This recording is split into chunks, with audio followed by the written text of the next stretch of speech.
Hi friends, welcome to ಅಧಿಕಾರಿ academy. ಇವತ್ತು ಭಾರತದ ಪ್ರಾಕೃತಿಕ ವಿಭಾಗಗಳ ಬಗ್ಗೆ ಒಂದು ಸಂಕ್ಷಿಪ್ತವಾದಂಥ ಅಧ್ಯಯನ ಮಾಡ್ತಾ ಹೋಗೋಣ. ಎಕ್ಸಾಮ್ ಪಾಯಿಂಟ್ ಆಫ್ ವ್ಯೂ ಇಂದ ಈ ಒಂದೇ ಪಾರ್ಟಿಂದ ಬಹಳಷ್ಟು ಪ್ರಶ್ನೆಗಳು ಬರ್ತಾ ಹೋಗುತ್ತೆ. ಹಾಗಾಗಿ ಇದರಲ್ಲಿ ನಿಮಗೊಂದು ಕ್ಲಿಯರ್ ಕಟ್ ಆದಂಥ ಒಂದು ಐಡಿಯಾ ಇದ್ದರೆ ಯಾವುದೇ ಪ್ರಶ್ನೆ ಬಂದರೂ ಕೂಡ ನೀವು ಆನ್ಸರ್ ಮಾಡ್ತಾ ಹೋಗ್ಬೋದು. ಪ್ರಮುಖವಾಗಿ ಸ್ನೇಹಿತರೆ, ಭಾರತದ ಪ್ರಾಕೃತಿಕ ವಿಭಾಗ ಅಂತ ಹೇಳೋದಕ್ಕಿಂತ ಮುಂಚೆ ನಾವು ಅದನ್ನು ಎಷ್ಟು ರೀತಿಯಾಗಿ ವಿಂಗಡಣೆ ಮಾಡಿದ್ದೀವಿ ಅನ್ನೋದ್ರ ಬಗ್ಗೆ ಮಾಹಿತಿ ಇರಬೇಕಾಗತ್ತೆ ಸ್ನೇಹಿತರೆ. ಭಾರತದ ಪ್ರಾಕೃತಿಕ ವಿಭಾಗಗಳನ್ನು ನಾವು 4 ರೀತಿಯಾಗಿ ವಿಂಗಡಣೆ ಮಾಡಿದ್ದೀವಿ. ಮೊದಲನೇದು ಸ್ನೇಹಿತರೆ ಉತ್ತರದ ಪರ್ವತಗಳು ಅಂತ. ಹಾಗೆ ಈ ಒಂದು ಉತ್ತರದ ಪರ್ವತಗಳನ್ನು ನಾವು ಹಿಮಾಲಯ ಪರ್ವತಗಳು, ಹೊರ ಹಿಮಾಲಯ ಪರ್ವತಗಳು ಮತ್ತು ಪೂರ್ವಾಚಲ ಅಂತ ಮಾಡಿದ್ದೀವಿ. ಈ ಒಂದು ಪೂರ್ವಾಚಲ ಅಂತಲೂ ಹೇಳ್ತಾರೆ ಇದಕ್ಕೆ, ಅಥವಾ ಈಶಾನ್ಯ ಬೆಟ್ಟಗಳು ಅಂತಲೂ ಕರೆದಿದ್ದಾರೆ. ಹಾಗೆ ಉತ್ತರದ ಮಹಾ ಮೈದಾನಗಳನ್ನು ನಾವು ಪಶ್ಚಿಮ ಮೈದಾನ ಅಂತ ಕರಿತೀವಿ. ಪಶ್ಚಿಮದ ಮೈದಾನ ಹಾಗೆ ಪೂರ್ವದ ಮೈದಾನ ಅಂತ ಇದನ್ನು ವಿಂಗಡಣೆ ಮಾಡಿದ್ದೀವಿ. ಮಹಾ ಮೈದಾನ ಅಂತ ಅಂದರೆ ಇದನ್ನು ದಿ ಗ್ರೇಟ್ ಇಂಡಿಯನ್ ಪ್ಲೈನ್ಸ್ ಅಂತ ಇಂಗ್ಲೀಷಲ್ಲಿ ಕರಿತೀವಿ. ಉತ್ತರದ ಮೈದಾನವನ್ನು ನದರನ್ ಮೌಂಟೇನ್ಸ್ ಅಂತ ಕರೆದಿದ್ದೀವಿ ಸ್ನೇಹಿತರೆ. ಹಾಗೆ ಪರ್ಯಾಯ ಪ್ರಸ್ಥಭೂಮಿಯನ್ನು ನಾವು ಪೆನನ್ಸುಲಾ ಪ್ಲಾಟ್ಯೂ ಅಂತ ಕರಿತೀವಿ ಸ್ನೇಹಿತರೆ. ಇದನ್ನು ಕೂಡ 3 ಭಾಗಗಳಾಗಿ ವಿಂಗಡಣೆ ಮಾಡಿ ಅಧ್ಯಯನ ಮಾಡ್ತಾ ಹೋಗೋಣ. ದಕ್ಕನ್ ಪ್ರಸ್ಥಭೂಮಿ, ಪಶ್ಚಿಮ ಘಟ್ಟಗಳು, ಪೂರ್ವ ಘಟ್ಟಗಳು. ತುಂಬ ಇಂಪಾರ್ಟೆಂಟ್ ಕಾನ್ಸೆಪ್ಟು. ಪರಿಸರದ ಒಂದು ದೃಷ್ಟಿಯಿಂದ, ಜಿಯೋ ಎನ್ವಿರಾನ್ಮೆಂಟಲ್ ದೃಷ್ಟಿಯಿಂದನೂ ಇದು ಇಂಪಾರ್ಟೆಂಟ್ ಆಗುತ್ತೆ. ಹಾಗೆ ಕರಾವಳಿ ಮೈದಾನ ಮತ್ತು ದ್ವೀಪಗಳು.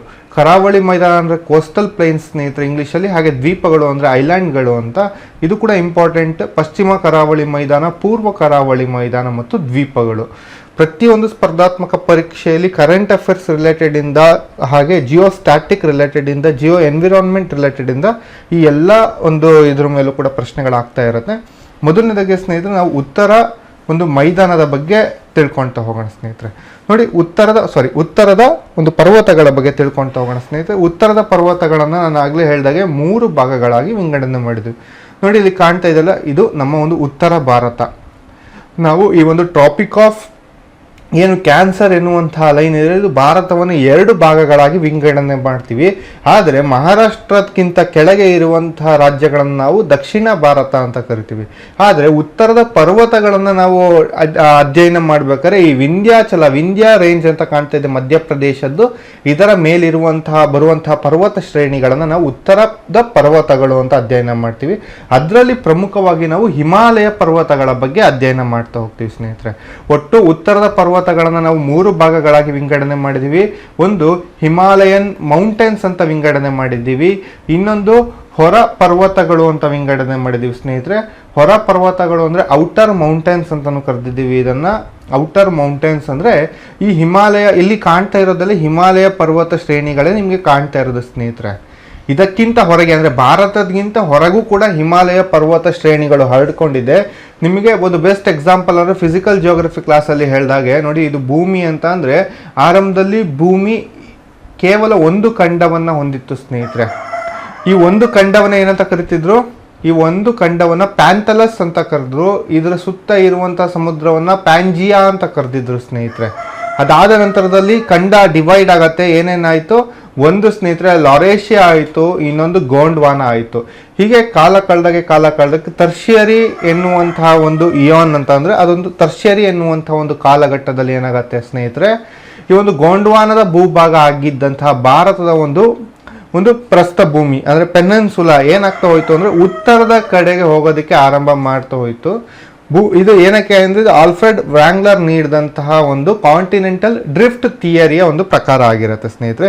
ಈ ರೀತಿ ಉತ್ತರಕ್ಕೆ ಹೋಗಬೇಕಾದ್ರೆ ಯುರೇಷಿಯನ್ ಪ್ಲಾಟೂ ಅಲ್ಲಿ ಇದ್ದಂತಹ ಒಂದು ಭೂಭಾಗಕ್ಕೆ ಈ ಒಂದು ಗೋಂಡ್ವಾನದಲ್ಲಿ ಇದ್ದಂತಹ ಈ ಒಂದು ಭಾರತದ ಈ ಒಂದು ಪ್ರಸ್ಥಭೂಮಿ ಡಿಕ್ಕಿ ಆಗತ್ತೆ ಸ್ನೇಹಿತರೆ. ಈ ಡಿಕ್ಕಿ ಆಗುವಂಥ ಸಂದರ್ಭದಲ್ಲಿ ಮಧ್ಯೆ ಇದ್ದಂತಹ ತೆತ್ತಿಸ್ ಸಮುದ್ರವನ್ನು ದಾಟಿ ಮೀರಿ ಈ ಒಂದು ಭೂಭಾಗ ಮುಂದೆ ಹೊರೆಯುತ್ತೆ. ಈ ರೀತಿ ಮುಂದುವರೆದಾಗ 2 ಭೂಭಾಗಗಳು, 2 ಪ್ಲೇಟ್ಗಳು ಡಿಕ್ಕಿ ಆಗತ್ತೆ. ಈ ರೀತಿ 2 ಪ್ಲೇಟ್ಗಳು ಡಿಕ್ಕಿ ಆದಾಗ ಅಲ್ಲಿ ಮಡಕೆ ಪರ್ವತಗಳು ನಿರ್ಮಾಣ ಆಗ್ತಾ ಹೋಗುತ್ತೆ ಅಂತ ಫಿಸಿಕಲ್ ಜಿಯೋಗ್ರಫಿ ಕ್ಲಾಸಲ್ಲಿ ಅಧ್ಯಯನ ಮಾಡಿದ್ವಿ.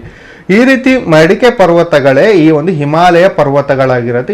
ಇದು ಅತ್ಯಂತ ಯುವ ಮಡಿಕೆ ಪರ್ವತಗಳು. ಇಡೀ ವಿಶ್ವದ ಅತ್ಯಂತ ಯುವ ಮಡಿಕೆ ಪರ್ವತಗಳು ಯಾವುದು ಅಂದರೆ ಇದೇ ಹಿಮಾಲಯ ಪರ್ವತಗಳು. ಈ ರೀತಿ ವೇವ್ಸ್ ರೀತಿಯಲ್ಲಿ ನಾವೇನು ಕಾಣ್ತಾ ಹೋಗ್ತೀವಿ ಅಂದರೆ ಹಿಮಾಲಯದ ಒಂದು ಪರ್ವತ ಶ್ರೇಣಿಗಳನ್ನು ಕಾಣ್ತೀವಿ. ಭಾರತದಿಂದ ಹೊರಗಿರುವಂಥ ಹಿಮಾಲಯಗಳನ್ನು ನಾವು ಹೊರ ಪರ್ವತಗಳು ಅಂತ ಕರೆದು ಅದನ್ನು ಅಧ್ಯಯನ ಮಾಡ್ತೀವಿ ಈ ರೀತಿ ವಿಂಗಡಣೆ. ಹಾಗೆ ಇದು ಭಾರತದ ಈಶಾನ್ಯದ ಒಂದು ದಿಕ್ಕಿನಲ್ಲೂ ಈಶಾನ್ಯ ರಾಜ್ಯಗಳಲ್ಲೂ ಕೂಡ ಹರಡಿಕೊಂಡಿದೆ. ಅಲ್ಲಿ ಆ ಒಂದು ಕ್ಯಾಟಗರಿಯನ್ನು ನಾವು ಪೂರ್ವಾಚಲ ಅಂತ ಕರಿತೀವಿ. ಒಟ್ಟು ಉತ್ತರದ ಪರ್ವತಗಳು 3 ರೀತಿ ಇದೆ: ಹಿಮಾಲಯದ ಪರ್ವತಗಳು, ಹೊರ ಪರ್ವತಗಳು, ಪೂರ್ವಾಚಲ ಪರ್ವತಗಳು. ಇದನ್ನು ಈಶಾನ್ಯ ಬೆಟ್ಟಗಳು ಅಂತಲೂ ಕರಿತೀವಿ. ಪ್ರಮುಖವಾಗಿ ಈಗ ಹಿಮಾಲಯ ಪರ್ವತಗಳ ಬಗ್ಗೆ ನಾವೀಗ ಅಧ್ಯಯನ ಮಾಡ್ತಾ ಹೋಗೋಣ ಸ್ನೇಹಿತರೆ. ಹಿಮಾಲಯ ಪರ್ವತವನ್ನು store house of the snow ಅಂತ ಕರಿತೀವಿ. ಇದನ್ನು store house of the snow ಅಂತ ಕರೆದಿದ್ದೀವಿ ಸ್ನೇಹಿತರೆ. ಇದು ಹಿಮದ ಉಗ್ರಾಣ ಅಂತ ಕರೆದಿದ್ದಾರೆ. ಇದನ್ನು ಕನ್ನಡದಲ್ಲಿ ಇದನ್ನು ಹಿಮದ ಉಗ್ರಾಣ ಅಂತ ಕರೆದಿದ್ದಾರೆ. ಹಿಮಾಲಯ ಅಂತ ಅಂದರೆ ಸ್ನೇಹಿತರೆ ಅದು store house of the snow ಎನ್ನುವಂಥ ಅರ್ಥ ಕೊಡುತ್ತೆ. ಹಿಮದ ಆಲಯ ಅಂತ ಹೇಳಿ ಹಿಮವನ್ನು ಇಡುವಂತಹ ಒಂದು ಉಗ್ರಾಣ ಎನ್ನುವಂಥ ಅರ್ಥವನ್ನು ಕೊಡ್ತಾ ಹೋಗುತ್ತೆ, ಹೆಸರಲ್ಲೇ ಇಲ್ವಾ. ಇದು ಯುವ ಮಡಿಕೆ ಪರ್ವತ ಆಗಿರೋದು ವಿಶೇಷ. ಇದು ಜಗತ್ತಿನ ಅತ್ಯಂತ ಎತ್ತರದ ಮಡಿಕೆ ಪರ್ವತ. ಮಡಿಕೆ ಪರ್ವತಗಳಿಗೆ ಹಲವಾರು ಎಕ್ಸಾಂಪಲ್ಗಳಿದೆ ಸ್ನೇಹಿತರೆ. ಆದರೆ ಜಗತ್ತಿನಲ್ಲಿ ಅತ್ಯಂತ ಎತ್ತರದಲ್ಲಿರುವಂಥ ಮಡಿಕೆ ಪರ್ವತ ಯಾವುದು ಅಂತ ಅಂದರೆ ಅದು ಹಿಮಾಲಯ ಆಗಿರುತ್ತೆ. ಹಾಗೆ ಹಿಮಾಲಯ ಪರ್ವತಗಳ ಬಗ್ಗೆ ಅಧ್ಯಯನ ಮಾಡ್ತಾ ಪ್ರಮುಖವಾಗಿ ಸ್ನೇಹಿತರೆ ಹಿಮಾಲಯ ಯಾವಾಗ ನಿರ್ಮಾಣ ಆಗಿತ್ತು ಅಂತ ಅಂದರೆ ಟರ್ಷಿಯರಿ ಕಾಲದಲ್ಲಿ. ನಾನು ನಿಮಗೆ ಆಲ್ರೆಡಿ ಹೇಳಿದ್ದೀನಿ, ಖಂಡಾಂತರ ಚಲನ ಸಿದ್ಧಾಂತ ಅಂದರೆ ಕಾಂಟಿನೆಂಟಲ್ ಡ್ರಿಫ್ಟ್ ಥಿಯರಿ. ಆಲ್ಫ್ರೆಡ್ ವ್ರಾಂಗ್ಲರ್ ಅವರು ಕೊಟ್ಟಂತಹ ಈ ಒಂದು ಸಿದ್ಧಾಂತದ ಪ್ರಕಾರ ಯಾವ ರೀತಿ ಗೋಂಡ್ವಾನದಲ್ಲಿದ್ದಂತಹ ಈ ಭೂಭಾಗ ಲಾರೇಷಿಯಾ ಅಂತಂದರೆ ಯುರೇಷಿಯನ್ ಪ್ಲೇಟ್ಗಳು ಬೇರೆ. ಈ ಒಂದು ಪ್ಲೇಟ್ ಇದು ಇಂಡಿಯನ್ ಪ್ಲೇಟ್ ಆಗಿದೆ, ಇದು ಯುರೇಷಿಯನ್ ಪ್ಲೇಟ್ ಆಗಿದೆ. ಈ ರೀತಿ ಬಂದು ಮರ್ಜ್ ಆಗ್ತಾ ಹೋಗುತ್ತೆ ಅಂತ ಅಂದರೆ ಒಂದಕ್ಕೊಂದು ಡಿಕ್ಕಿ ಆಗ್ತಾ ಹೋಯಿತು. ಈ ರೀತಿ ಡಿಕ್ಕಿ ಆದಂಥ ಸಂದರ್ಭದಲ್ಲಿ ಇಲ್ಲಿದ್ದಂತಹ ಒಂದು ತೆತ್ತಿಸ್ ಸಮುದ್ರ, ಇಲ್ಲಿ ಕಾಣ್ತಾ ಇದೆಯಲ್ಲ, ಈ ಒಂದು ತೆತ್ತಿಸ್ ಸಮುದ್ರ ಏನಾಗುತ್ತೆ ಅಂತ ಅಂದರೆ ಆಚೆ ಮತ್ತು ಈಚೆ ಹರಡ್ಕೊಳತ್ತೆ. ಈ ಒಂದು ಪ್ಲೇಟ್ ಇಲ್ಲಿ ಡಿಕ್ಕಿ ಆದಾಗ, ಯುರೇಷಿಯನ್ ಪ್ಲೇಟ್ ಮತ್ತು ಇಂಡಿಯನ್ ಪ್ಲೇಟ್ ಡಿಕ್ಕಿ ಆದಾಗ ಇಲ್ಲಿ ನಿರ್ಮಾಣ ಆಗಿರುವಂಥದ್ದೇ ಯಾವುದು, ಫೋಲ್ಡ್ ಮೌಂಟೇನ್ಗಳು ನಿರ್ಮಾಣ ಆಗುತ್ತೆ. ಇದೇ ಮಡಿಕೆ ಪರ್ವತ, ಅದಕ್ಕೆ ಹಿಮಾಲಯ ಅಂತ ಕರೆದಿದ್ದೀವಿ ಸ್ನೇಹಿತರೆ.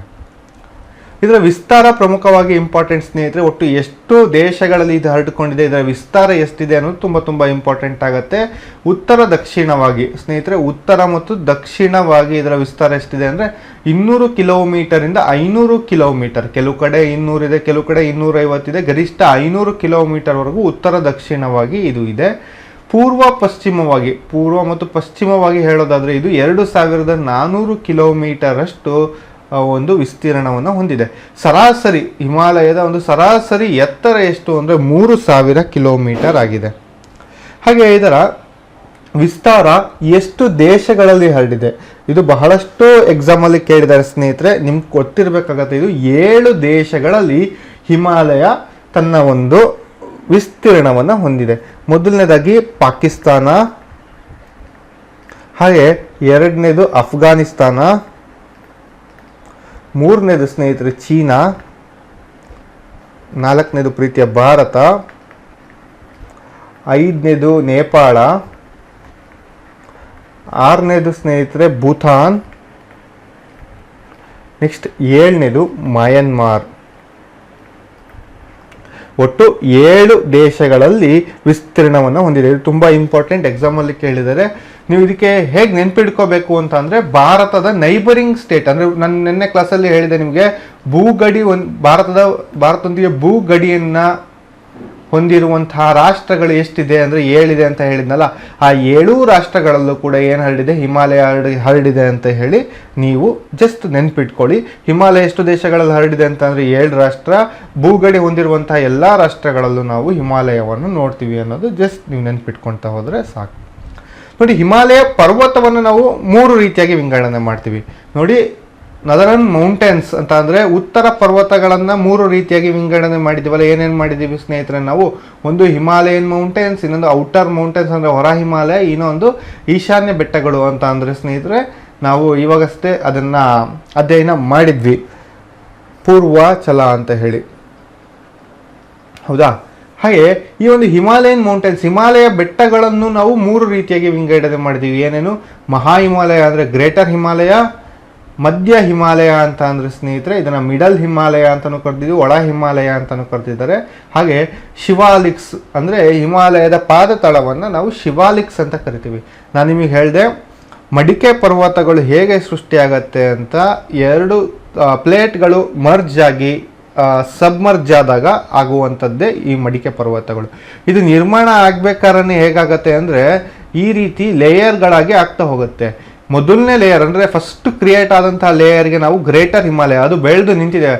ವರ್ಷ ಕೂಡ ಇದು ಬೆಳಿತಾನೆ ಇರುತ್ತೆ. ಯಾಕಂತಂದರೆ ಪ್ಲೇಟ್ಗಳು ವರ್ಷಕ್ಕೆ 1 ಸೆಂಟಿಮೀಟರ್ ಅಷ್ಟು ಇದು ಮೂವ್ ಆಗ್ತಾನೆ ಇರುತ್ತೆ. ಯಾವುದು ಇಂಡಿಯನ್ ಪ್ಲೇಟ್ ಮತ್ತು ಯುರೇಷಿಯನ್ ಪ್ಲೇಟ್ ಮಧ್ಯ ವರ್ಷಕ್ಕೆ 1 ಸೆಂಟಿಮೀಟರ್ ಅಷ್ಟು ಇಂಡಿಯನ್ ಪ್ಲೇಟ್ ಮುಂದೆ ಬರ್ತಾ ಇರುತ್ತೆ. ಹಾಗಾಗಿ ಮಡಿಕೆ ಪರ್ವತಗಳು ಬೆಳಿತಾನೆ ಇರುತ್ತೆ. ಮೌಂಟ್ ಎವರೆಸ್ಟ್ ಕೂಡ ಬೆಳಿತಾನೆ ಇರುತ್ತೆ ಅಂತ ನೀವು ಆಗಾಗ ನ್ಯೂಸಲ್ಲಿ ಕೇಳಿರ್ತೀರಲ್ಲ, ಹಾಗೆ ಮಡಿಕೆ ಪರ್ವತಗಳು ಬೆಳೀತಾ ಇರುತ್ತೆ.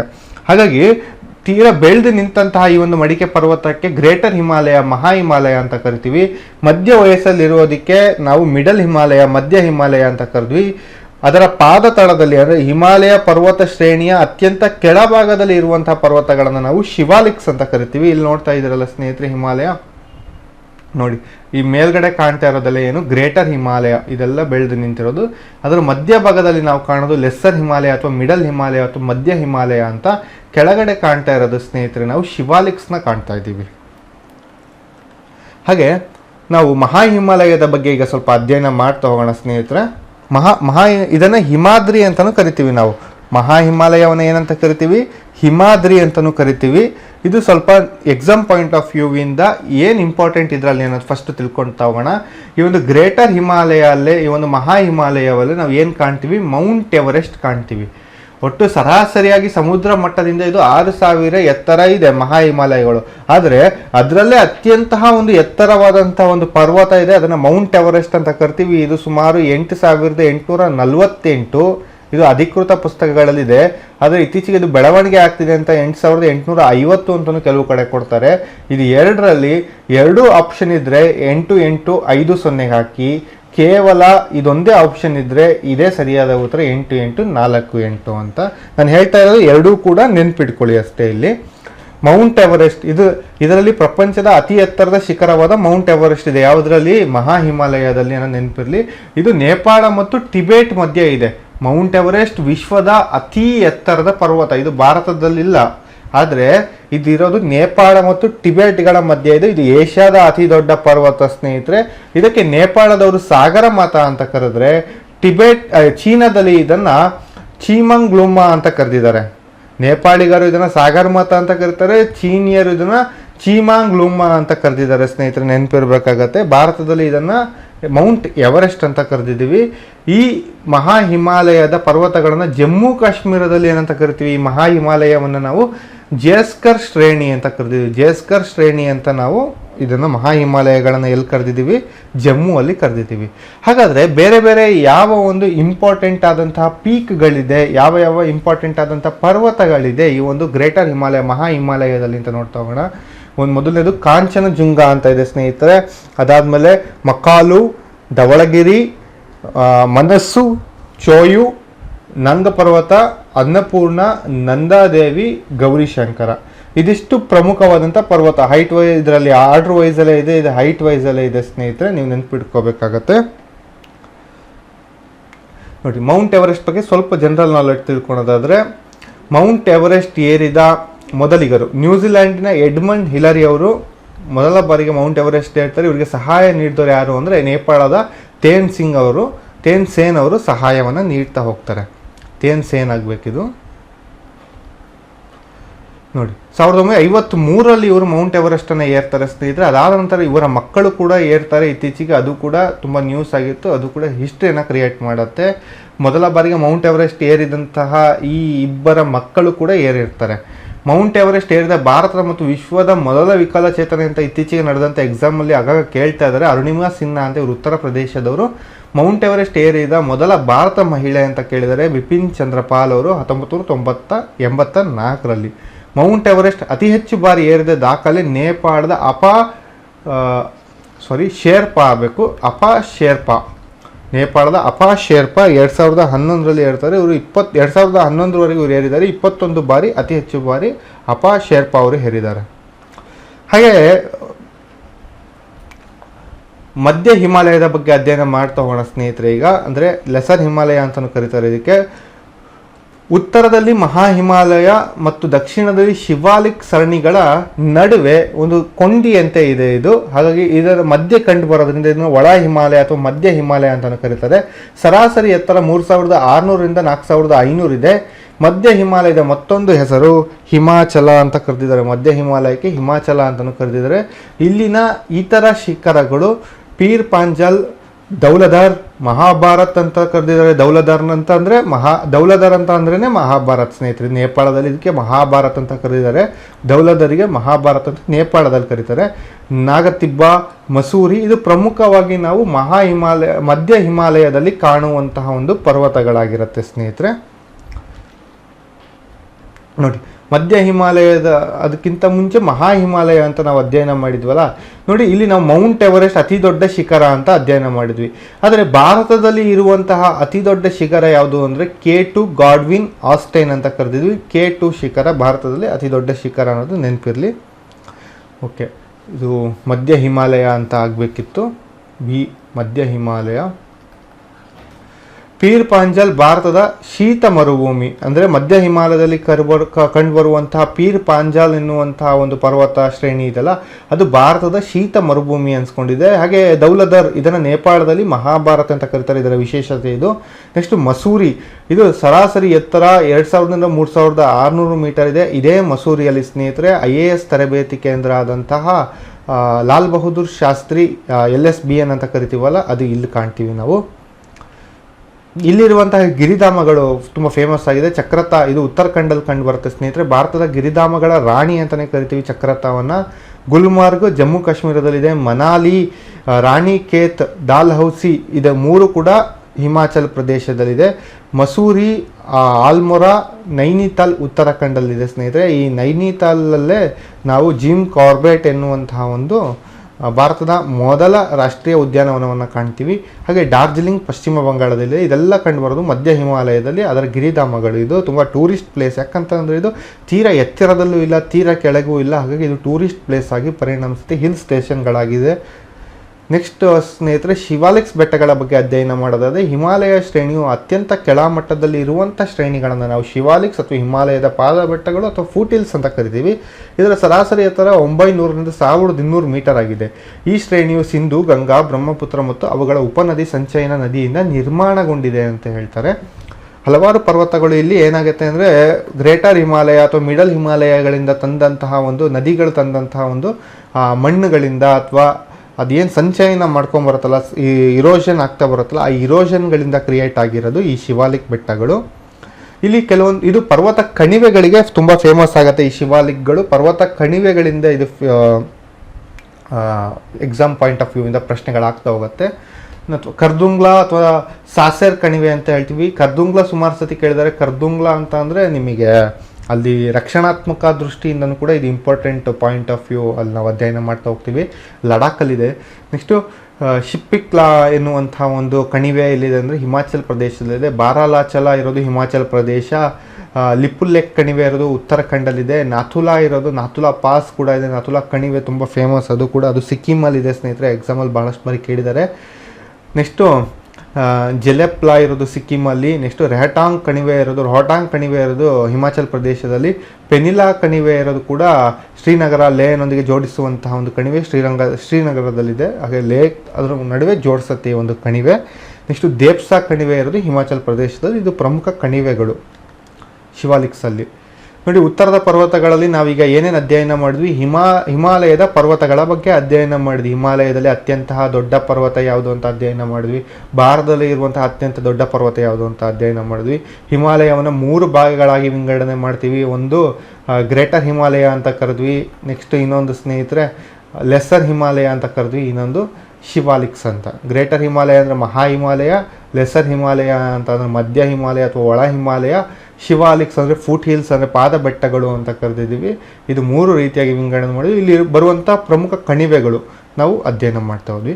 ಇಲ್ಲಿ ಬರುವಂತಹ ಒಂದು ನದಿಗಳು, ಸರೋವರಗಳು ಇಂಪಾರ್ಟೆಂಟು. ಅದು ಮುಂದಿನ ಒಂದು ತರಗತಿಯಲ್ಲಿ ನದಿಗಳ ಕಾನ್ಸೆಪ್ಟ್ ಮಾಡ್ಬೇಕಾದ್ರೆ ಅದನ್ನು ಅಧ್ಯಯನ ಮಾಡೋಣ. ಸರೋವರನೂ ಇಂಪಾರ್ಟೆಂಟ್, ಅದು ಸರೋವರದ ಕಾನ್ಸೆಪ್ಟಲ್ಲಿ ಅಧ್ಯಯನ ಮಾಡೋಣ. ಈ ಕಾನ್ಸೆಪ್ಟಲ್ಲಿ ಬರೋದು ಮತ್ತೆ ನೆಕ್ಸ್ಟ್ ರಿಪೀಟ್ ಆಗೋದಿಲ್ಲ. ಹಾಗೆ ಇಲ್ಲಿ ಹೇಳೋದನ್ನು ಮತ್ತೆ ರಿಪೀಟ್ ಮಾಡೋದು ಬೇಡ ಅಂತ ಅಷ್ಟೇ. ಈಗ ಹೊರ ಪರ್ವತಗಳ ಬಗ್ಗೆ ಅಧ್ಯಯನ ಮಾಡೋಣ. ಅಂದರೆ ನಮ್ಮ ದೇಶದಿಂದ ಹೊರಗೆ ಹಿಮಾಲಯದ ಒಂದು ಔಟ್ಸ್ಕ್ರಿಟ್ಸ್ ಅಂದರೆ ಹೊರಗಡೆ ಇರುವಂಥ ಪರ್ವತಗಳ ಬಗ್ಗೆ ಸ್ವಲ್ಪ ಅಧ್ಯಯನ ಮಾಡ್ತಾ ಹೋಗೋಣ ಸ್ನೇಹಿತರೆ. ನೋಡಿ, ಹೊರ ಪರ್ವತಗಳು, ಈಗ ನಾವು ಸೆಕೆಂಡ್ ಸೆಗ್ಮೆಂಟಿಗೆ ಹೋಗ್ತಾ ಇದ್ದೀವಿ. ಹಾಗಾಗಿ ಬಿ ಅನ್ನೋದನ್ನು ನಾನು ಇಲ್ಲಿ ಹಾಕ್ತಾ ಇದ್ದೀನಿ. ನೋಡಿ, ಇದು ಈಶಾನ್ಯ ಜಮ್ಮು ಕಾಶ್ಮೀರದ ಮೂಲಕ ಹಾಯ್ದು ಚೈನಾ, ಅಂದರೆ ಜಮ್ಮು ಕಾಶ್ಮೀರ ನಿಮಗೆಲ್ಲ ಈಗ ಆಲ್ರೆಡಿ ಜಮ್ಮು ಕಾಶ್ಮೀರ ಅಂತಂದರೆ ಕೇಂದ್ರಾಡಳಿತ ಪ್ರದೇಶ ಆಗಿದೆ. ಜಮ್ಮು ಕಾಶ್ಮೀರದ ಈಶಾನ್ಯ ಭಾಗ, ಈ ಜಮ್ಮು ಕಾಶ್ಮೀರದ ಈಶಾನ್ಯ ಭಾಗ ಅಂದರೆ ಇಲ್ಲಿ ಬರುತ್ತೆ ಸ್ನೇಹಿತರೆ. ಇಲ್ಲಿಂದ ಹಾದು ಟಿಬೆಟ್ ಇರ್ಬೋದು, ಚೀನಾದವರೆಗೂ ಕೂಡ ಇದು ಹೊರ ಹಿಮಾಲಯ ವಿಸ್ತರಿಸಿದೆ. ಹಾಗೆ ಇದರ ಸರಾಸರಿ ಎತ್ತರ ಎಷ್ಟಿದೆ ಅಂತಂದರೆ 3100 ಮೀಟರ್ ಇದೆ ಹೊರ ಹಿಮಾಲಯ. ಭಾರತದಿಂದ ಹೊರಗಿರುವಂಥ ಈ ಒಂದು ಹಿಮಾಲಯದಿಂದ ಉತ್ತರಕ್ಕಿರುವ ಪರ್ವತಗಳನ್ನು ಗಡಿಯಾಚೆಗಿನ ಹಿಮಾಲಯ ಅಥವಾ ಹೊರ ಹಿಮಾಲಯ ಅಂತ ಕರಿತೀವಿ. ನೋಡಿ, ಹಿಮಾಲಯದಿಂದ ಉತ್ತರಕ್ಕೆ ಇರುವಂಥ ಹಿಮಾಲಯಗಳನ್ನ ಗಡಿಯಾಚೆಗಿನ ಹಿಮಾಲಯ ಅಂತ ಕರಿತೀವಿ, ಹೊರ ಹಿಮಾಲಯ ಅಂತ ಕರಿತೀವಿ. ಈಗ ಆಲ್ರೆಡಿ ಅದು ಡಿಸ್ಕಸ್ ಆಗಿದೆ. ನೋಡಿ, ಹೊರ ಹಿಮಾಲಯದಲ್ಲಿ ಕೆಲವೊಂದಿಷ್ಟು ಪ್ರಮುಖ ಶ್ರೇಣಿಗಳು ಕಂಡು ಬರುತ್ತೆ. ಕಾರಾಕೋರಂ ಶ್ರೇಣಿ, ಇದನ್ನು ಕೃಷ್ಣಗಿರಿ ಶ್ರೇಣಿ ಅಂತಲೂ ಕರಿತೀವಿ. ಇದು ಭಾರತದ ಅತ್ಯಂತ ಎತ್ತರದ ಶ್ರೇಣಿಯಾಗಿದೆ. ಅಂದರೆ ಭಾರತ ಅತ್ಯಂತ ಎತ್ತರದ ಪರ್ವತ ಯಾವುದು ಅಂತಂದರೆ K2 ಗಾಡ್ವಿನ್ ಆಸ್ಟಿನ್ ಅಂತ ಹೇಳ್ತೀರಾ. ಆದರೆ ಭಾರತದ ಅತ್ಯಂತ ಎತ್ತರದ ಪರ್ವತ ಶ್ರೇಣಿ ಯಾವುದು ಅಂತ ಕೇಳಿದ್ರೆ ಸುಮಾರಷ್ಟು ಜನಕ್ಕೆ ಇದು ಗೊತ್ತಿರೋದಿಲ್ಲ. ಅದು ಕಾರಾಕೋರಂ ಶ್ರೇಣಿಯಾಗಿರುತ್ತೆ ಸ್ನೇಹಿತರೆ. ಇದೇ ಕಾರಾಕೋರಂ ಶ್ರೇಣಿಯಲ್ಲಿ ನಾವು ಏನು ಕಾಣ್ತೀವಿ, K2 ಮೌಂಟ್ ಗಾಡ್ವಿನ್ ಆಸ್ಟಿನ್ ಅನ್ನು ಕಾಣ್ತೀವಿ. ಸುಮಾರು 8611 ಮೀಟರ್ ಎತ್ತರದಲ್ಲಿದೆ. ಇದು ಭಾರತದ ಅತ್ಯುನ್ನತ ಪರ್ವತ ಶಿಖರ ಹಾಗೂ ವಿಶ್ವದಲ್ಲೇ ಮೌಂಟ್ ಎವರೆಸ್ಟ್ ನಂತರ 2ನೇ ಅತ್ಯುನ್ನತ ಪರ್ವತ ಶಿಖರ ಆಗಿದೆ ಸ್ನೇಹಿತರೆ. ನೋಡಿ, ಏಷ್ಯಾದಲ್ಲೇ ಇದು ಕಂಡು ಬರುತ್ತೆ. ಈ ಒಂದು K2 ಅನ್ನೋದು, ಗಾಡ್ವಿನ್ ಆಸ್ಟಿನ್ ಅನ್ನೋದು ಇಲ್ಲೇ ಏಷ್ಯಾದಲ್ಲೇ ಕಂಡು ಬರುತ್ತೆ. ಅದರಲ್ಲೂ ಭಾರತದಲ್ಲಿ ಇದು ಕಂಡು ಬರುತ್ತೆ. ಆದರೆ ಏಷ್ಯಾದಿಂದ ಹೊರಗೆ ಕಂಡು ಬರುವಂತಹ ಅತ್ಯಂತ ಎತ್ತರದ ಪರ್ವತ ಯಾವುದು ಅಂತ ಅಂದರೆ ಅದೇ ದಕ್ಷಿಣ ಅಮೆರಿಕಾದಲ್ಲಿರುವ ಅಕಾಂಕಾಗುವಾ ಅನ್ನೋದು ನೆನಪಿರಬೇಕು. ನೋಡಿ, ಹಾಗೆ ಇತ್ತೀಚೆಗಷ್ಟೇ ಕಾಮ್ಯ ಕಾರ್ತಿಕೇಯನ್ ಅನ್ನೋರು ಈ ಒಂದು ಅಕಾಂಕಾಗುವಾ ಪರ್ವತವನ್ನು ಏರಿದ್ರು. 12 ವರ್ಷದ ಬಾಲಕಿ. ಜಗತ್ತಿನ ಅತ್ಯಂತ ಚಿಕ್ಕ ಹುಡುಗಿ ಯಾರು ಅಂತ ಅಂದರೆ ಅಕಾಂಕಾಗುವಾ ಏರಿದವರು. ಏಷ್ಯಾದಿಂದ ಹೊರಗಿರುವಂತಹ ಅತಿ ದೊಡ್ಡ ಪರ್ವತ ಅಂದರೆ ಅಕಾಂಕಾಗುವಾ, ಅದನ್ನು ಏರಿದಂಥ ವಿಶ್ವದ ಅತಿ ಚಿಕ್ಕ ಹುಡುಗಿ ಯಾರು ಅಂದರೆ ಅದು ಭಾರತದ ಕಾಮ್ಯ ಕಾರ್ತಿಕೇಯನ್ ಅನ್ನೋರು ಅನ್ನೋದು ನೆನಪಿರಬೇಕಾಗತ್ತೆ. ಸುಮಾರಷ್ಟು ಬಾರಿ ಎಕ್ಸಾಮಲ್ಲಿ ಕೂಡ ಕೇಳುವಂಥ ಸಾಧ್ಯತೆ ಇದೆ, ಇದೇ ವರ್ಷ ಆಗಿರೋದ್ರಿಂದ. ಪ್ರಸ್ತುತ ಇದು ಪಾಕ್ ಆಕ್ರಮಿತ ಕಾಶ್ಮೀರದಲ್ಲಿದೆ. ಯಾವುದು K2 ಗಾಡ್ವಿನ್ ಆಸ್ಟಿನ್ ಅನ್ನೋದು ಭಾರತದ ಅತ್ಯಂತ ದೊಡ್ಡ ಶಿಖರ, ಹೌದು. ಆದರೆ ಇದು ಇರೋದೆಲ್ಲಿ ಅಂತ ಅಂದರೆ ಪಾಕ್ ಆಕ್ರಮಿತ ಕಾಶ್ಮೀರದ ಗಿಲ್ಗಿಟ್ ಬಾಲ್ಟಿಸ್ತಾನ್ ಪ್ರದೇಶದಲ್ಲಿ ಇದು ಕಂಡು ಬರುತ್ತೆ. ನೆಕ್ಸ್ಟ್ ಇಲ್ಲಿ ಕಂಡುಬರುವಂಥ ಇನ್ನೊಂದು ಪ್ರಮುಖ ಶಿಖರ ಯಾವುದು ಅಂತ ಅಂದರೆ ಸ್ನೇಹಿತರೆ, ಹಿಡನ್ ಶಿಖರ ಅಥವಾ ಗಶೇರ್ ಬ್ರೂಮ್ ಅಂತ ಹೇಳ್ತಾರೆ. ಇದಕ್ಕೆ 8068 ಮೀಟರ್ ಅಷ್ಟು ದೊಡ್ಡದಿದೆ. ನೆಕ್ಸ್ಟ್ ಬ್ರಾಡ್ ಶಿಖರ, ಇದು 8047 ಮೀಟರ್ ಇದೆ. ನೆಕ್ಸ್ಟ್ ಗ್ರೆಷಿಯರ್ ಬ್ರೂಮ್, ಈಗ ಆಲ್ರೆಡಿ ನಾವು ಇದರ ಬಗ್ಗೆ ಅಧ್ಯಯನ ಆಗಿದ್ದೀವಿ, ಮತ್ತೆ ಇದು ಬಂದಿದೆ. ನೆಕ್ಸ್ಟ್ ಲಡಾಖ್ ಪ್ರಸ್ಥಭೂಮಿ ಬಗ್ಗೆ ಅಧ್ಯಯನ ಮಾಡ್ತಾ ಹೋಗೋಣ. ಈ ಒಂದು ಹೊರ ಹಿಮಾಲಯದ ಶ್ರೇಣಿಗಳ ಬಗ್ಗೆ ಅಧ್ಯಯನ ಮಾಡಬೇಕಾದ್ರೆ ನಾವು ಸ್ನೇಹಿತರೆ, ಅಂದರೆ ನಾವು ಇವಾಗೇನು ಅಧ್ಯಯನ ಮಾಡ್ತಾ ಇದೀವಲ್ಲ ಹೊರ ಹಿಮಾಲಯ, ಅಲ್ಲಿ ನಾವು ಕೆಲವೊಂದಿಷ್ಟು ಪ್ರಸ್ಥಭೂಮಿ ಕೂಡ ಇರೋದನ್ನ ಅಧ್ಯಯನ ಮಾಡ್ತಾ ಹೋಗ್ತೀವಿ. ಇದು ಕಾರಾಕೋರಂ ಪರ್ವತಗಳ ಈಶಾನ್ಯದಲ್ಲಿ ಲಡಾಖ್ ಪ್ರಸ್ಥಭೂಮಿಯನ್ನು ನಾವು ಕಾಣ್ತಾ ಹೋಗ್ತೀವಿ ಸ್ನೇಹಿತರೆ. ಆ ಒಂದು ಪಾಯಿಂಟ್ ಆಫ್ ವ್ಯೂವಿಂದ ಇದು ಇಂಪಾರ್ಟೆಂಟ್ ಆಗ್ತಾ ಹೋಗುತ್ತೆ. ನಾವೇನು ಹಿಮಾಲಯದ ಹೊರಭಾಗ ಅಂತ ಹೇಳ್ತೀವಲ್ಲ, ಹಿಮಾಲಯದ ಹೊರಗೆ ಕಾಣಿಸ್ಕೊಳತ್ತೆ ಈ ಒಂದು ಲಡಾಖ್ ಪ್ರಸ್ಥಭೂಮಿ. ಇದು ಭಾರತದ ಅತಿ ಎತ್ತರದ ಪ್ರಸ್ಥಭೂಮಿಯೇ ಆಗಿದೆ. ಭಾರತದ ಅತಿ ಎತ್ತರದ ಪ್ರಸ್ಥಭೂಮಿ ಯಾವುದು ಅಂತ ಅಂದರೆ ಲಡಾಖ್ ಪ್ರಸ್ಥಭೂಮಿ. ವಿಶ್ವದ ಅತಿ ಎತ್ತರದ ಪ್ರಸ್ಥಭೂಮಿ ಯಾವುದು ಅಂತ ಅಂದರೆ ಅದು ಟಿಬೇಟ್ ಪ್ರಸ್ಥಭೂಮಿ. ಎರಡೂ ಕೂಡ ನೆನಪಿರಬೇಕು. ಭಾರತದ ಅತಿ ಎತ್ತರದ ಪ್ರಸ್ಥಭೂಮಿ ಅಂದರೆ ಯಾವುದು? ಅದು ಲಡಾಖ್ ಪ್ರಸ್ಥಭೂಮಿ. ವಿಶ್ವದ್ದು ಟಿಬೇಟ್ ಪ್ರಸ್ಥಭೂಮಿ. ಇದರ ಸರಾಸರಿ ಎತ್ತರ 4000 ಮೀಟರ್ ಇದೆ. ಕಾರಾಕೋರಂ ಸರಣಿಯು ದಕ್ಷಿಣದಲ್ಲಿ ಸಿಂಧು ಮತ್ತು ಶೋಕ್ ನದಿಗಳ ನಡುವೆ ಪರ್ವತ ವಲಯವನ್ನು ನಾವು ಲಡಾಖ್ ಸರಣಿ ಅಂತ ಕರಿತೀವಿ. 1000 ಕಿಲೋಮೀಟರ್ ಉದ್ದವಾಗಿದ್ದು 6000 ಮೀಟರ್ ಎತ್ತರ ಆದಂಥ ಶಿಖರಗಳನ್ನು ಹೊಂದಿರುತ್ತೆ ಇದು. ನೆಕ್ಸ್ಟ್ ಸಿಯಾಚಿನ್ ಬಗ್ಗೆ ತಿಳ್ಕೊಳ್ತಾ ಹೋಗೋಣ. ಅತಿ ದೊಡ್ಡ ಹಿಮಚ್ಛಾದಿತ ಪ್ರದೇಶ ಅಂತ ಕರಿತೀವಿ ನಾವು ಸಿಯಾಚಿನ್ನನ್ನು. ಇದು ಜಮ್ಮು ಕಾಶ್ಮೀರದ ಈಶಾನ್ಯ ಭಾಗದ ನೂಬ್ರಾ ಕಣಿವೆಯಲ್ಲಿ ಕಾಣ್ತೀವಿ. ನೂಬ್ರಾ ವ್ಯಾಲಿಯಲ್ಲಿ ಇದನ್ನು ಕಾಣ್ತಾ ಹೋಗ್ತೀವಿ. ಸುಮಾರು ಈ ಒಂದು ಸಿಯಾಚಿನ್ ಹಿಮಚ್ಛಾದಿತ ಪ್ರದೇಶ 72 ಕಿಲೋಮೀಟರ್ ವಿಸ್ತೀರ್ಣ ಹೊಂದಿದೆ ಸ್ನೇಹಿತರೆ. ಇದು ಜಗತ್ತಿನ ಅತಿ ಎತ್ತರದ ಯುದ್ಧ ಭೂಮಿ ಅಂತ ಅನಿಸ್ಕೊಂಡಿದೆ. ಇಲ್ಲಿ ಸಿಮ್ಲಾ ಒಪ್ಪಂದದ ಪ್ರಕಾರ ನಾವೇನು ಮಾಡ್ತಾ ಇದ್ವಿ ಅಂತ ಅಂದರೆ ಇಲ್ಲಿ ಇರುವಂಥ ಸೈನಿಕರನ್ನ ಕೆಳಗಿಳಿಸ್ತಿದ್ವಿ. ಆದರೆ ಪಾಕಿಸ್ತಾನ ಆಗಾಗ ದಾಳಿ ಮಾಡೋದು, ಇದು ಸ್ಟ್ರಾಟಜಿಕ್ ಪಾಯಿಂಟ್ ಆಫ್ ವ್ಯೂಯಿಂದ ಈ ಒಂದು ಸಿಯಾಚಿನ್ನನ್ನು ಪಾಕಿಸ್ತಾನ ವಶಪಡಿಸ್ಕೊಂಡ್ರೆ ಚೀನಾದೊಂದಿಗೆ ನೇರ ಸಂಪರ್ಕ ಆಗುತ್ತೆ. ಸಿಯಾಚಿನ್ನ ಒಂದು ಭಾಗದಲ್ಲಿ ಪಾಕಿಸ್ತಾನ ಇದ್ದರೆ ಇನ್ನೊಂದು ಭಾಗದಲ್ಲಿ ಸ್ನೇಹಿತರೆ ಚೀನಾ ಆಕ್ಯುಪೈಡ್ ಕಾಶ್ಮೀರ್ ಇದೆ. ಹಾಗಾಗಿ ಇದು ಸ್ಟ್ರಾಟಜಿಕಲಿ ಇದು ತುಂಬ ಇಂಪಾರ್ಟೆಂಟ್. ಹಾಗಾಗಿ ಭಾರತ ಇಲ್ಲಿ ಸೇನೆಗಳನ್ನು ಕಳಿಸ್ತಾ ಹೋಗುತ್ತೆ. ಇಲ್ಲಿ ನಾವು ರಕ್ಷಣಾ ಕಾವಲು ಪಡೆಗಳನ್ನು ಹೊಂದಿದ್ವಿ. ಹಾಗಾಗಿ ಇದನ್ನು ಅತಿ ಎತ್ತರದ ಯುದ್ಧ ಭೂಮಿ ಅಂತ ಕರಿತೀವಿ. ಧ್ರುವ ಪ್ರದೇಶಗಳನ್ನು ಹೊರತುಪಡಿಸಿದರೆ ಇಲ್ಲಿನ ಸಿಯಾಚಿನ್ ವಿಶ್ವದ ಅತಿ ದೊಡ್ಡ ಹಿಮಚ್ಛಾದಿತ ಪ್ರದೇಶ ಆಗಿದೆ. ಹೊರ ಹಿಮಾಲಯ ಶ್ರೇಣಿಗಳಲ್ಲೇ ಮತ್ತೆ ನಾವು ಕೈಲಾಸ ಪರ್ವತ ಈಗ ಅಧ್ಯಯನ ಮಾಡ್ತಾ ಇದ್ದೀವಿ. ಲಡಾಖ್ ಶ್ರೇಣಿಯಿಂದ ಮುಂದುವರೆದು ಪಶ್ಚಿಮ ಟಿಬೆಟ್ ಪ್ರಾಂತ್ಯದಲ್ಲಿ ವಿಸ್ತಾರ ಆಗಿದೆ ಒಂದು ಕೈಲಾಸ ಪರ್ವತ ಸ್ನೇಹಿತರೆ. ಸರಾಸರಿ ಈ ಟಿಬೆಟಲ್ಲಿ ಕಾಣಿಸ್ಕೊಳುತ್ತೆ ಕೈಲಾಸ ಪರ್ವತ, ಮಾನಸ ಸರೋವರ ಎಲ್ಲ ಕೇಳಿದಿರಲ್ಲ, ಅದು ನಿಮಗೆ ನದಿಗಳು ಮಾಡಬೇಕಾದ್ರೆ ಗೊತ್ತಾಗ್ತಾ ಹೋಗುತ್ತೆ. ಸುಮಾರು 5500ರಿಂದ 6000 ಮೀಟರ್ ಸರಾಸರಿ ಎತ್ತರ ಇದೆ. ಅತ್ಯುನ್ನತ ಶಿಖರ ಯಾವುದು ಅಂತ ಅಂದರೆ ಇದೇ ಕೈಲಾಸ ಪರ್ವತ. ಈ ಒಂದು ಕೈಲಾಸ ಪರ್ವತ ಶ್ರೇಣಿಯಲ್ಲಿ ಅತ್ಯುನ್ನತ ಶಿಖರ ಕೈಲಾಸ ಪರ್ವತ ಅಂತ ಸ್ನೇಹಿತರೆ 6714 ಮೀಟರ್ ಇದೆ. ನೆಕ್ಸ್ಟ್ ಈಗ ಪೂರ್ವಾಚಲ ಬಗ್ಗೆ ನಾವು ಸ್ವಲ್ಪ ಮಟ್ಟಿಗೆ ತಿಳಿತಾ ಹೋಗೋಣ. ಅರುಣಾಚಲ್ ಪ್ರದೇಶದಿಂದ ಮಿಜೋರಂನವರೆಗೆ ಅಂತಂದರೆ ನೀವಿಲ್ಲಿ ಭಾರತದ ಈಶಾನ್ಯ ಪ್ರದೇಶದ ಬಗ್ಗೆ ನಿಮಗೆ ಅದು ಹೇಗಿದೆ ಅನ್ನೋದಾದರೂ ರಫ್ ಆಗಿ ಗೊತ್ತಿರಬೇಕಾಗತ್ತೆ ಸ್ನೇಹಿತರೆ. ನೋಡಿ ಇಲ್ಲಿ ಒಂದು ಟಿ ಆಕಾರದಲ್ಲಿ, ಟಿ ಏನು ಫೇಮಸ್ಸು, ಟಿ ಅಸ್ಸಾಮಲ್ಲಿ ಫೇಮಸ್ಸು. ಟಿ ಆಕಾರದಲ್ಲಿ ಇರೋದು ಯಾವುದು ಅಂದರೆ ಅಸ್ಸಾಂ ಇದೆ. ಹಾಗೆ ಅಸ್ಸಾಂನ ಕೆಳಗೆ ಯಾವುದಿದೆ ಅಂತಂದರೆ ಸ್ನೇಹಿತರೆ ಮೇಘಾಲಯ ಇದೆ. ನೆಕ್ಸ್ಟ್ ಅದರ ಮೇಲೆ ಯಾವುದಿದೆ ಅಂದರೆ ಸ್ನೇಹಿತರೆ ಅರುಣಾಚಲ್ ಪ್ರದೇಶ ಇದೆ. ಅರುಣಾಚಲ್ ಪ್ರದೇಶದ ಕೆಳಗೆ ಸ್ನೇಹಿತರೆ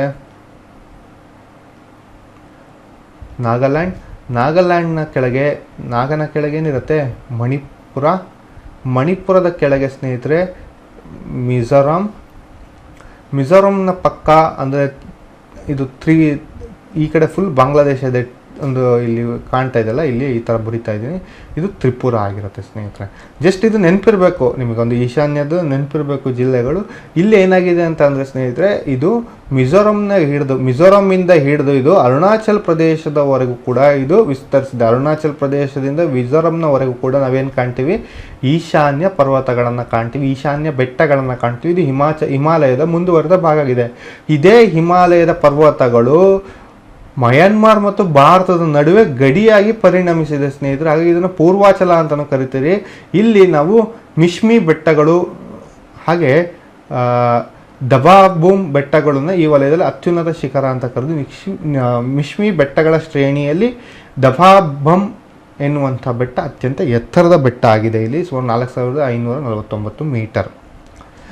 ಮುಂದಿನ ಒಂದು ತರಗತಿಯಲ್ಲಿ ನಾವು ಏನು ಅಧ್ಯಯನ, ಇಷ್ಟರವರೆಗೂ ನಾವು ಹಿಮಾಲಯದ ಪರ್ವತಗಳ ಬಗ್ಗೆ ಅಧ್ಯಯನ ಮಾಡಿದ್ವಿ. ಹೊರ ಹಿಮಾಲಯ ಅಂದರೆ ಏನು, ಪೂರ್ವಾಚಲ ಅಂದರೆ ಏನಂತ ಅಧ್ಯಯನ ಮಾಡಿದ್ವಿ. ನೆಕ್ಸ್ಟ್ ಕ್ಲಾಸಲ್ಲಿ ಉತ್ತರದ ಮೈದಾನ, ಪರ್ಯಾಯ ಪ್ರಸ್ಥಭೂಮಿ ಹಾಗೂ ಕರಾವಳಿ ಮೈದಾನ ಮತ್ತು ದ್ವೀಪಗಳ ಬಗ್ಗೆ ಅಧ್ಯಯನ ಮಾಡ್ತಾ ಹೋಗೋಣ ಸ್ನೇಹಿತರೆ. ಇವತ್ತಿನ ಒಂದು ತರಗತಿ ಮುಗಿಸ್ತಾ ನೆಕ್ಸ್ಟ್ ತರಗತಿಯಲ್ಲಿ ಅದರ ಬಗ್ಗೆ ಅಧ್ಯಯನ ಮಾಡ್ತಾ ಹೋಗೋಣ.